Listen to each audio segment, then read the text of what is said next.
Ողջույն սիրելիներս, դուք կրկին Սահականուշի խոհանոցում եք և այսօր թխելու ենք շատ համեղ տոնական էկլերներ։ Ասեմ, որ այս խմորի բաղադրությունը մի քիչ տարբերվում է մյուս էկլերների խմորի բաղադրությունից։ Եվ այսպես, ահա թե ինչ մթերքներ են մեզ անհրաժեշտ այս համեղ և անկրկնելի էկլերները թխելու համար։ Ջուր, կաթ, կարագ, ալյուր, չափերը ես հետո կասեմ մանրամասն, ձու, աղ, շաքարավազ և շոկոլադ։ Ահա այս ամենը, ինչ մեզ պետք է այս համեղ խմորեղենը ստանալու համար։ Այժմ բաղադրիչները հերթով կավելացնեմ կաթսայի մեջ, որից հետո կշարունակենք խմորի պատրաստումը։ Ավելացնում եմ 120 մլ ջուր, նույնքան կաթ, 1 թեյի կդալ շաքարավազ, մի փոքր աղ և 120 գրամ կարագ։ Ինչպես տեսաք, կարագը, կաթը և ջուրը նույն չափ էին։ Այժմ դնում եմ կրակին, մարմանդ կրակի վրա, անընդհատ խառնելով հալեցնում ենք կարագը, արդեն հալվել է, և այժմ հենց որ կսկսի եռալ, մաղելով ավելացնում եմ ալյուրը։ Ալյուրը ուղիղ 170 գրամ է։ Ես չեմ կարող ասել բաժակով ինչ չափ կունենա, եթե հնարավոր է կշռեք նոր ավելացրեք։ Խառնում ենք արագ-արագ, որպեսզի ալյուրը լուծվի այս զանգվածի մեջ, տեսեք արդեն համասեռ զանգված ունենք, խառնում ենք 3-4 րոպե, մինչև տեսնենք, որ արդեն խմորը դառնում է էլաստիկ և մի փոքր արդեն ուզում է կաթսայի հատակին կպչել։ Որպեսզի շուտ հովանա խմորը, դատարկում եմ այլ տարայի մեջ, մի փոքր բացում եմ այսպես դեպի պատերը, որ շերտը բարակ լինի, ավելի շուտ հովանա։ Այս ընթացքում սիրելիներս հարում եմ ձուն, միշտ մեկական էի ավելացնում, բայց վերջերս տեսա մի տեսանյութ, որտեղ ամբողջ ձուն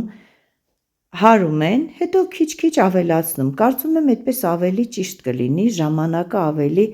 ռացիոնալ կօգտագործենք։ Եվ այսպես ավելացրեցի 5 ձու։ Ասեմ, որ սկզբում 4-ն էի ավելացրել, մտածում էի կբավականացնի, բայց ամբողջ այս ձվի զանգվածը պիտի լինի 230-240 մլ, հեղուկի տարայի չափով եմ ասում։ Եվ այժմ քիչ-քիչ ավելացնում եմ խմորին ու սկսում եմ հարել։ Հարելու եմ հարիչով, ես ընտրեցի այս թաթիկները, դուք կարող եք մյուս ձեր ունեցած ավելի համապատասխան թաթիկով հարել, բայց ասեմ, որ սրանով էլ շատ հաջող, շատ լավ ստացվեց։ Ավելացնում եմ աստիճանաբար ձուն և տեսեք արդեն ինչպիսի գեղեցիկ խմոր ունեցանք, թվում է ատլաս լինի, ես չգիտեմ, միշտ համեմատում եմ ատլասի հետ այս գեղեցիկ և նուրբ խմորը։ Ճիշտն ասած, մեծ միանգամյա օգտագործման համար այդ ձագարաձև տոպրակներից չունեի, վերջացել էր, ստիպված այս մյուս զիպ փականով տոպրակներից եմ օգտագործելու, ինձ թվում է սա այդքան էլ էական չի, որովհետև կարևորը որ սուր ծայր ունենա։ Այժմ 2 սանտիմետր տրամագիծ ունեցող չափով ես կկտրեմ, այդպիսի կտրված կանեմ և 10-12 սանտիմետր երկարություն ունեցող, 2 սանտիմետր մոտավորապես այդպես լայնություն ունեցող խմորիկներ ստացանք։ Մատը թրջում ենք ջրի մեջ և այդպես փորձում ենք խմորը մի քիչ ավելի հարթեցնել, որ սուր ծայրեր չլինեն։ Ստացվեց 12 երկարավուն խմոր և 5 կլոր։ Այժմ թխելու ենք 170 աստիճան տաքացված ջեռոցում 35-40 րոպե։ Կրեմը արդեն պատրաստել էի, դուք երևի թե ծանոթ եք կրեմի պատրաստման իմ տարբերակին, Եփովի կրեմն է, ես բաղադրիչները կգրեմ և տեսանյութի հղումն էլ կդնեմ, ում կհետաքրքրի կարող եք դիտել։ Այս ծայրադիրով կրեմը լցնելու եմ էկլերների մեջ։ Վերցրել էի կաթնային շոկոլադ, այժմ կաթնային շոկոլադը կդնեմ ափսեի մեջ, վրան կլցնենք եռացրած ջուր, կթողնենք հալվի։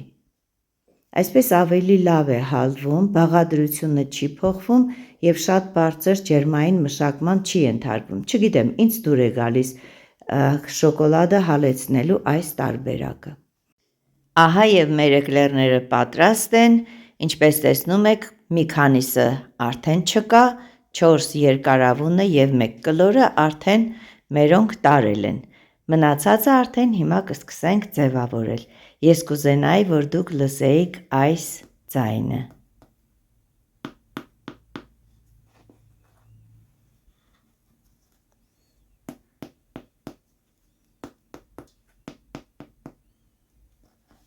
Ահա, սա խոսում է ինչի մասին, որ էկլերները շատ լավ թխվել են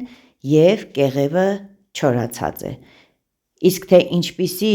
միջուկ կունենանք, սա ես ցույց կտամ արդեն կտրելուց հետո։ Բարձրության աստիճանից ինձ թվում է արդեն իսկ երևում է, բայց ավելի հետաքրքիր կլինի կտրելուց հետո։ Ահա, այս ձևով երկու կողմից եմ լցնում, որպեսզի կրեմը հավասարաչափ լինի, ոչ այնքան առատ, այլ հավասարաչափ։ Տեխնիկական թերությունների պատճառով սկիզբը չեմ կարողացել նկարել և այժմ էկլերների վրա տարածում եմ շոկոլադը, դեռ տաք վիճակում է, դրա համար այսպես արագ-արագ գդալով փորձում եմ հարթեցնել, իսկ սառելուց հետո արդեն վերջնական տեսքը մենք կտեսնենք։ Ինչպես ասացի, ես վերցրել էի կաթնային շոկոլադ, դուք կարող եք վերցնել սև շոկոլադը, ինչպես արդեն կուզենաք։ Ահա սիրելիներս, ես ստացա այսպիսի գեղեցիկ էկլերներ, պիտի ասեմ, որ նաև շատ համեղ է, և գեղեցիկ, և համեղ, չեմ կարող բացատրել, թե ինչ մեծ հաջողություն ունեցան այս էկլերները։ Այժմ ես ուզում եմ ձեզ ցույց տալ, թե ինչպիսին է տեսքը կտրելուց հետո։ Մեջտեղից հիմա 2.5 կանեմ, այսպես, որպեսզի ավելի լավ երևա կրեմի քանակը, ահա, և կտրված վիճակում էլ այսպիսի գեղեցիկ տեսք ունեցան։ Մի խոսքով սիրելիներս, ես թխեցի շատ համեղ և գեղեցիկ էկլերներ, կարծում եմ ձեզ դուր եկավ,